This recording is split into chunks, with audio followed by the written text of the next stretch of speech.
Halo, Assalamualaikum warahmatullahi wabarakatuh. Bertemu lagi dengan saya. Dan pada video kali ini kita akan menghitung besarnya kapasitansi pada susunan konduktor dengan menggunakan MOM.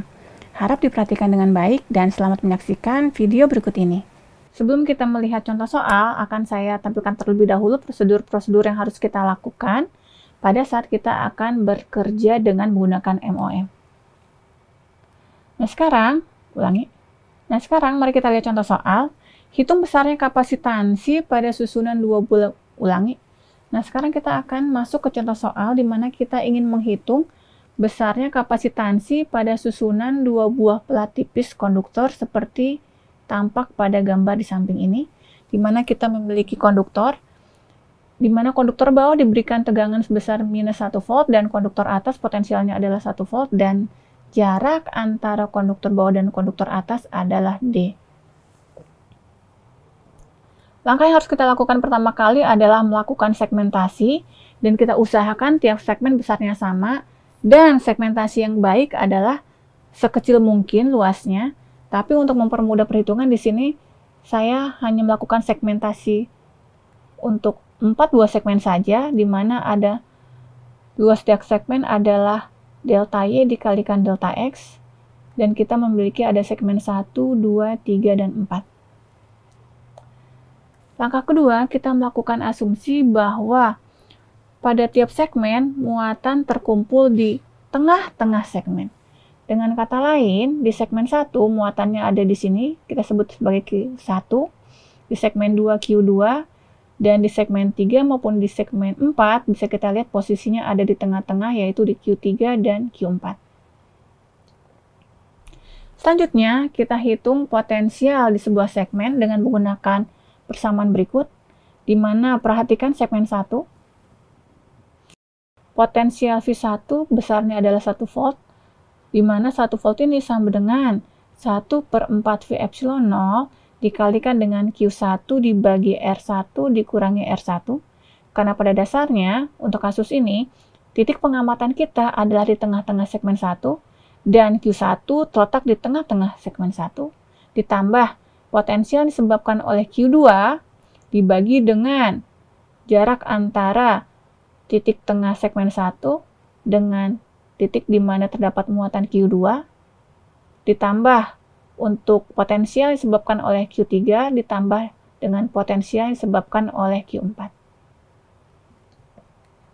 Sekarang, mari kita lakukan penyederhanaan, di mana kita harus mengingat bahwa pada dasarnya Q1 adalah rho S1 dikalikan dengan delta S1, di mana untuk kasus ini, besarnya luas dari segmen 1 adalah delta X kali delta Y, sehingga kita akan mendapatkan persamaan potensial di segmen 1 sama dengan 1/4 V epsilon 0 dikalikan dengan rho S1 kali delta X kali delta Y dibagi dengan R1 kurang S1, ditambah potensial yang disebabkan oleh muatan Q2 yaitu rho S2 dikalikan dengan delta X kalikan delta Y dibagi dengan.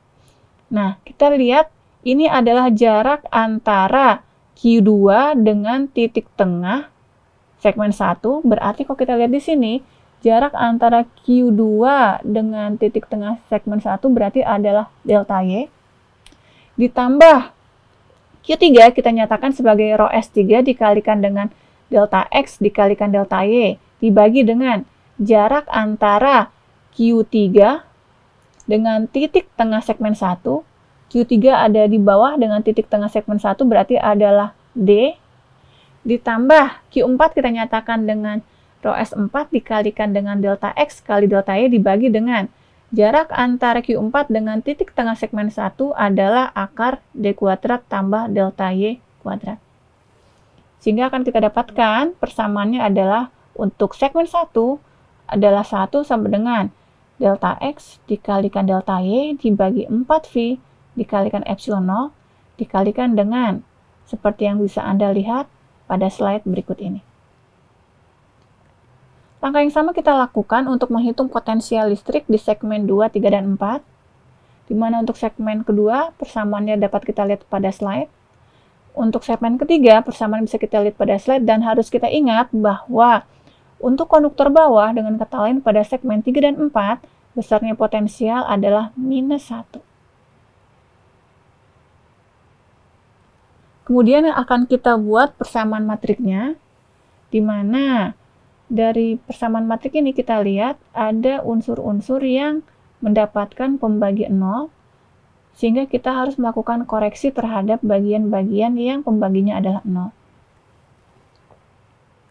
Sekarang mari kita lihat, pada dasarnya kita ingin menghitung berapa besarnya potensial listrik di suatu segmen, di tengah-tengah segmen, yang disebabkan oleh muatan yang terdistribusi secara merata. Nah, sekarang, karena segmentasi yang seharusnya kita lakukan adalah segmentasi dengan luas yang sangat kecil, sehingga pada dasarnya bentuk kotak seperti ini dapat didekati dengan bentuk lingkaran seperti ini, di mana kita ingin menghitung berapa besarnya potensial di tengah-tengah lingkaran yang disebabkan oleh muatan yang terdistribusi secara ρ S di dalam lingkaran ini. Persamaan yang kita gunakan adalah V sama dengan Q dibagi 4 V epsilon 0 dikalikan R. Karena muatan yang terlibat adalah muatan yang terdistribusi, maka persamaan berubah seperti yang kita lihat menjadi persamaan integral lipat 2, di mana kita masukkan bahwa ds adalah rho dV dρ, sedangkan R di sini adalah jari-jari, yaitu adalah rho.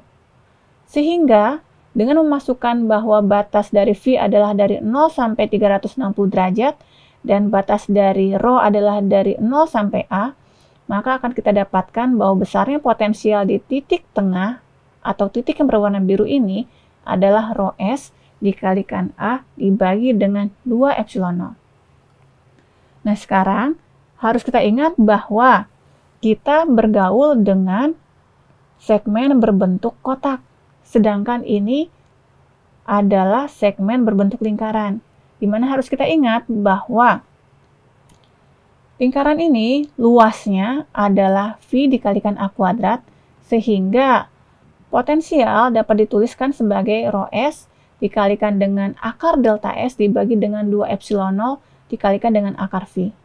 Di mana untuk contoh soal ini, delta S besarnya adalah delta X kali delta Y, sehingga besarnya potensial di titik pusat segmen yang disebabkan oleh muatan yang ada di segmen tersebut adalah ρ S dikalikan dengan akar delta X delta Y dibagi dengan 2 epsilon 0 dikalikan dengan akar V. Selanjutnya, kita akan melakukan koreksi. Sekarang kita lihat, kita harus melakukan koreksi di bagian yang saya tandai dengan pointer saya di sini, di mana kalau saya nyatakan ini sebagai V aksen, maka pada dasarnya V aksen sama dengan 4V epsilon 0 dibagi delta X kali delta Y dikalikan dengan ρ S dikalikan dengan delta X delta Y dibagi 2 epsilon 0 akar V. Sehingga bagian ini harus saya gantikan dengan 2 kali akar V dibagi akar delta X delta Y dikalikan ρ S. Berarti untuk persamaan segmen 1 akan saya dapatkan bentuk sebagai berikut. Untuk segmen 2, 3, 4 persamaannya bisa kita lihat pada slide. Langkah selanjutnya adalah kita buat persamaan matriknya, di mana dari unsur-unsur yang terdapat dalam matrik ini sudah tidak ada lagi bagian yang dibagi dengan 0, sehingga kita sudah bisa menghitung besarnya distribusi muatan pada segmen pertama, kedua, ketiga, dan keempat. Apakah sudah selesai? Belum, karena data yang kita dapatkan baru distribusi muatan pada tiap segmen, di mana dari data ini kita bisa mendapatkan muatan total pada tiap segmen, di mana muatan total dari konfigurasi ini bisa kita hitung dengan menggunakan persamaan yang terlihat pada slide. Dan selanjutnya, kita hitung kapasitansi, di mana kapasitansi sama dengan Q dibagi dengan V. Dari video tadi, kita telah melihat cara menghitung intensitas badan listrik di suatu titik sembarang dengan terlebih dahulu mencari nilai dari distribusi muatan pada konduktor.